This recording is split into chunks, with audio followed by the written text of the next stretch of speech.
Welcome to Rise and Shine Daily Business Tech Boost with me, Charly Latham. If you're a small business owner looking to simplify technology and get real, actionable advice from someone with 35 years of IT experience, you're in the right place.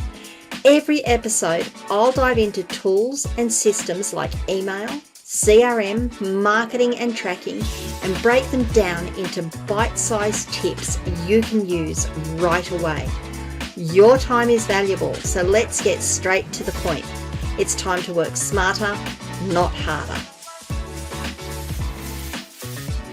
Rise and shine. It's your daily dose of business tech inspiration with me, Charly Latham. Episode number 438 today.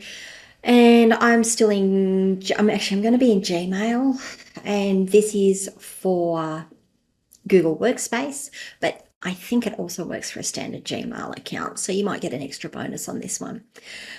What I want to talk about is how you get labels or how you restrict the labels that display on your IMAP replication. So IMAP, I can't even remember what it's called, but I can't remember what the acronym's for. But IMAP is a method of getting email from your from a mail server and displaying it on your device. So if you're using Microsoft Outlook on your computer or Thunderbird, or you've got your standard phone app here, and you're using the standard phone app, and you're using IMAP to connect to your Google Mail account, you may notice that you're not getting all of your messages through. You may notice that you're getting so many messages and it's just becoming unmanageable.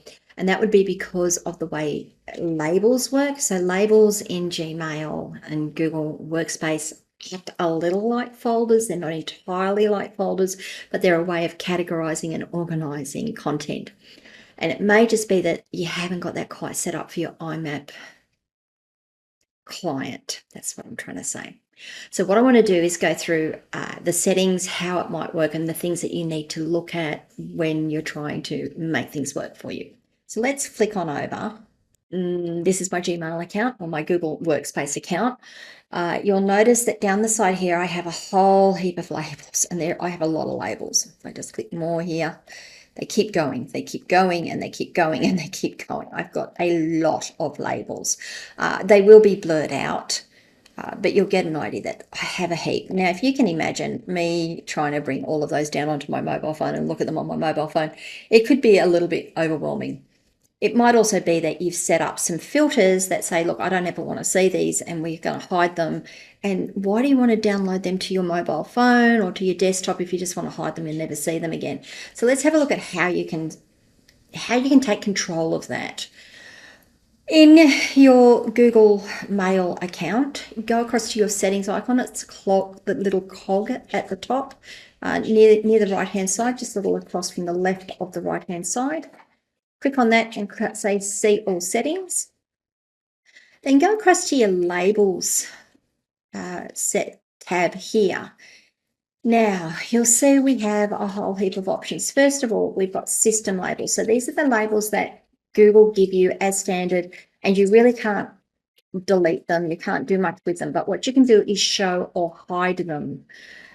And you can choose whether you show and hide them on your Gmail account and whether you want them to show on your IMAP account. And this is fantastic.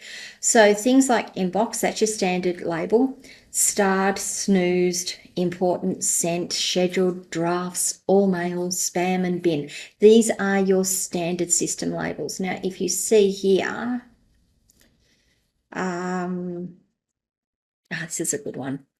Whatever is bolded is what I have got set as standard. And if you look across here, you'll see I've got the system labels all here. These are them all here. And if I say, for example, for snoozed, if I say hide, it takes it out of the list. So I don't get to see that. So if you're missing a label, come and check in here and make sure that you've got it showing, like it's actually showing.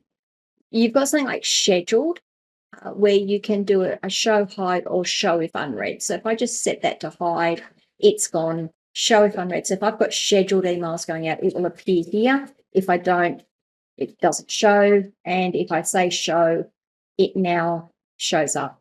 I'm going to leave that to show if unread. Drafts, I'm going to say show if unread as well, and that will get rid of the drafts. There's drafts there. If they say show if unread, I've got unread drafts, so it's going to show me. But if I don't have any drafts, I'm not going to see the drafts label at all. So that's the system labels. You can also choose what comes down when you do a IMAP replication to your desktop mail. Now, if you're using the Google Mail app on your phone, this isn't going to be a problem. These settings will go across to your Google Mail app. But if you're using a client like Thunderbird, like Outlook, like Samsung Mail or Apple Mail, these settings make a big difference. You can tick to say what you want to show in the IMAP client as well. So you've got a lot of flexibility. If I go down a little further, these are all the labels that I have added and I have configured. I love some of these, things like AA to be actioned. I'm hiding it, but I can show that if unread. I can show the Google Mail trash bin. I can choose to show these in my IMAP client. What's the other things? I can edit them. If I need to edit them, let's go edit. Let's see what options we have for edit. I can change the name of it, and I can choose what to nest it under. So like I said, labels are a little bit like folders, not exactly the same as folders, but they're a great way of categorizing and organizing content. And you can see this is under Google Mail, so that it's already nested under Google Mail. That's why it's got that there. You can nest it and bring it all under. And if you choose to hide or show these, so all of these are show if unread. For the ones that I've got show, you'll see that they all appear here as standard. So you can choose which one do you want to have on all the time, which one you want to have show up if you've got something to look at, or which ones you never want to see. Now, if they're ones you never want to see, I would actually question whether you want to download them in using IMAP to your clients. If you don't want them down, don't bring them down. They just use bandwidth to do the replication. They don't download the whole message, but it still uses a bit of bandwidth. It still uses a little bit of space on your phone. Make your life easy. Make yourself a little lighter by not being able to see them. Okay.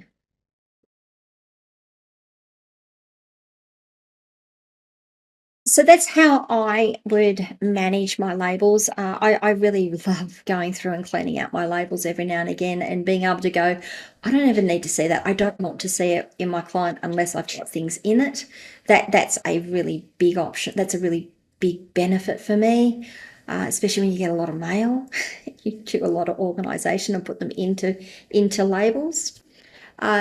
Being able to decide what I want to download to my phone if I'm using a client is really important. Now, I am going to say that if you're using IMAP to download your mail on your devices, do consider downloading the Gmail app and just using the Google Mail app on your phone rather than using a separate client. It does give you a few more benefits. It's a little easier to use.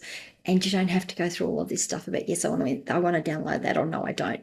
All of your settings go across. You've got all of that there for you. So that's just another aside. What do you guys think? Do you use labels? Do you organize them? Did you know some of those little hints and tips existed? What other hints and tips do you have that you'd like to share with others? Leave comments wherever you are watching or listening to this video. Come across to my locals community, askcharlylatham.locals.com, and join the conversation there.